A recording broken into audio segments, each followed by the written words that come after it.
Dito kami sa Sisag, nagtatambay.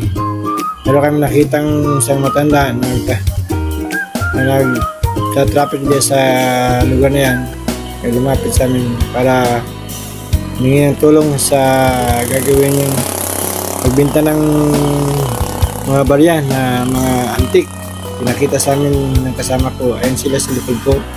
Habang ako nag-video, nilapitan ng isang kasama para tingnan kung ano ang laman ng pinakita niya. Isa daw barya na mga antik mula pa noong unang panahon.